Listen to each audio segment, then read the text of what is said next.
Apartheid was a system of institutionalized racial segregation and discrimination that took place in South Africa from 1948 to the early 1990s. The word apartheid is Afrikaans for apartness, and it was characterized by laws and policies that separated people according to race, giving privileges to the white minority while oppressing the non-white majority, particularly black South Africans.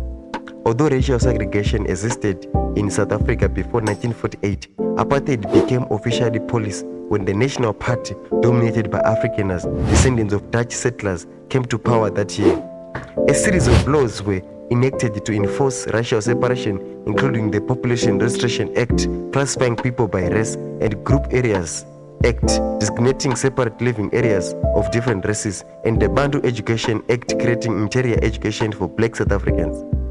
Black, colored, mixed race, and Indian South Africans were stripped of their citizenship and political rights.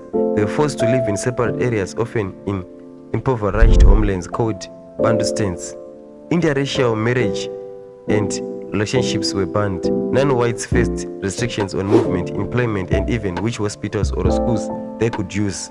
Opposition to apartheid came from both within and outside of South Africa. The African National Congress, ANC, founded in 1912, became the main resistance movement along with other groups like the Pan-Africanist Congress. Notable activists include Nelson Mandela, Oliver Tambo, and Desmond Tutu.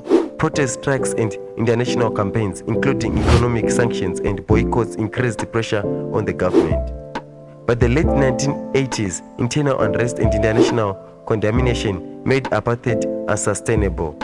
In 1990, President F.W.D. Klerk began negotiations to dismantle apartheid, releasing Nelson Mandela from prison after 27 years. Apartheid laws were repealed and South Africa held its first multiracial democratic elections in 1994, resulting in Nelson Mandela becoming the first black president of South Africa. After the end of the apartheid in 1994, South Africa underwent a period of profound transformation and faced significant challenges as it built a new democratic society. Here's an overview of what happened next. The first democratic elections in 1994. In April 1994, South Africa held its first fully democratic elections open to citizens of all races. The African National Congress, ANC, won a decisive victory and Nelson Mandela became the country's first black president. This marked the official end of apartheid and the beginning of a new era, focused on reconciliation and national building. In 1995, the Truth and Reconciliation Commission was established by Archbishop Desmond Tutu. The TRC aimed to uncover the truth about human rights abuses during apartheid, allow victims to share their stories, and provide amnesty to perpetrators who confessed their crimes. The process helped promote healing and forgiveness, though it was also criticized by some who felt justice was not fully served. South Africa adopted a new constitution in 1996, widely regarded as one of the most progressive in the world. It enriched equal rights for all citizens, regardless of race, gender, or sexual orientation, and established a strong institution to protect democracy. Despite political progress, South Africa faced and still faces huge challenges. Inequality. The legacy of apartheid left deep economic and social divides. Wealth and land ownership remained largely in the hands of the white minority, and poverty was widespread among black South Africans. Unemployment high rates, especially among the youth, have persisted. Crime rates remained high, partly due to economic hardship and social disruption. HIV and AIDS. The country experienced a severe HIV and AIDS epidemic which strained public health resources. Political landscape. The ANC has remained the dominant political party since 1994 up to 2026, but it has faced criticism over corruption, mismanagement, and failure to significantly reduce inequality.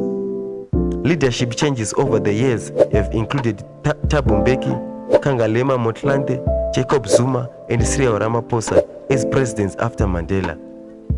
Ongoing efforts. South Africa has made progress in areas like expanding access to education, healthcare, and housing. Efforts in land reform and economic empowerment for black South Africans continue through progress is slow and sometimes controversial.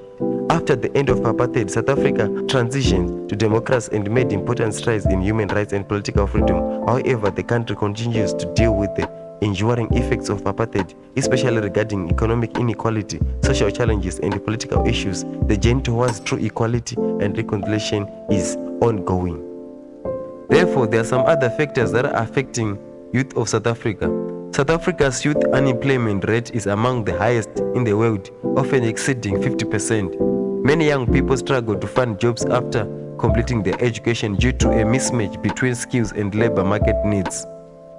Unemployment leads to poverty, frustration, and sometimes involvement in crime or substance abuse, which are use of tobacco, use of nyaope, crystal meth,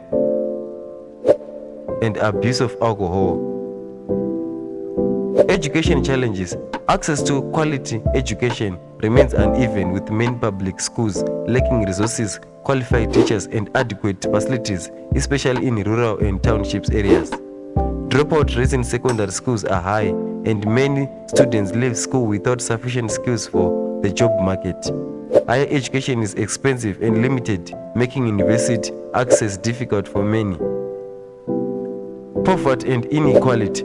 The legacy of apartheid left deep economic divides. Many young people grow up in poor communities with limited access to services, nutrition, and opportunities.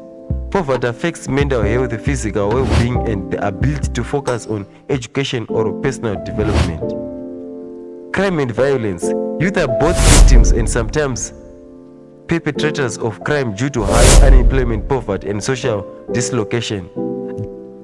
Gang violence and substance abuse are significant issues in certain urban and rural areas. HIV and AIDS and health issues. South Africa has one of the highest HIV and AIDS prevalence rates in the world. Many young people are at risk due to lack of education, healthcare access, and social stigma. Other health challenges include mental health issues, teenage pregnancy, and substance abuse. Social exclusion and lack of opportunities. Many youth feel excluded from the mainstream economy and political processes. Barriers such as lack of networks, experience, and capital make it hard for young people to start businesses or access opportunities. Political disillusionment. While youth played a crucial role in the fight against apartheid, many today feel disconnected from politics and have little trust in political leaders and institutions due to corruption and slow progress on issues like jobs and equality. Technology and digital divide. While some youth benefit from access to technology and the internet, many in rural or poor areas lack connectivity, limiting access to information, education, and job opportunities.